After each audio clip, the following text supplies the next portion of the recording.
Het vernieuwde schoolplein van basisschool De Keg werd maandag officieel geopend.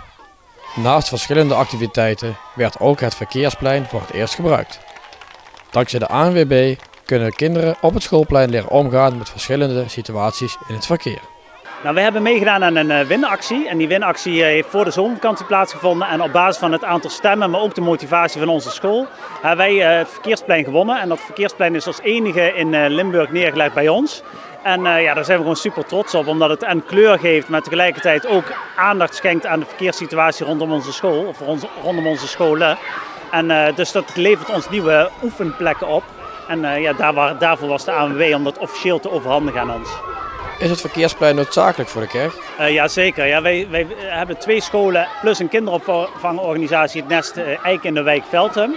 En het is echt een wijk waar veel mensen wonen. En dat betekent dus ook dat er elke ochtend en middag, met name rond de piektijden, dat het gewoon druk is. En gelukkig komen er heel veel ouders en kinderen met de fiets of komen te voet. Maar ook heel veel ouders pakken toch nog de auto. En we stimuleren dat natuurlijk om zoveel mogelijk met de voet of de fiets te komen of om de auto wat verder weg te zetten.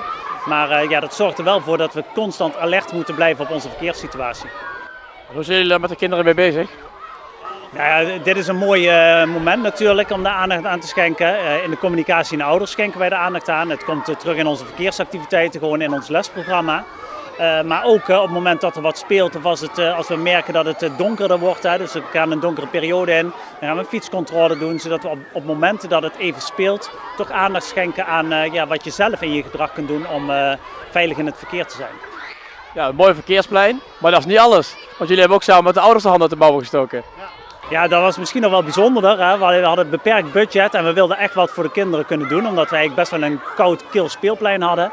En we wilden wat groener, we wilden weer creativiteit voor kinderen kunnen brengen. Nou ja, uiteindelijk hebben we een plan gemaakt.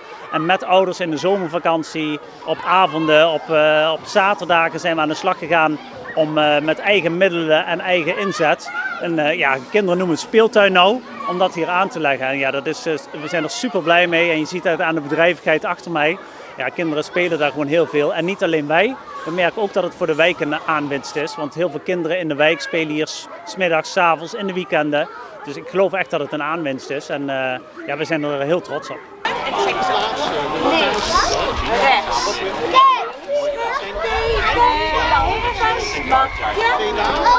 Oversteken. Goed zo. Wat wil jij zeggen?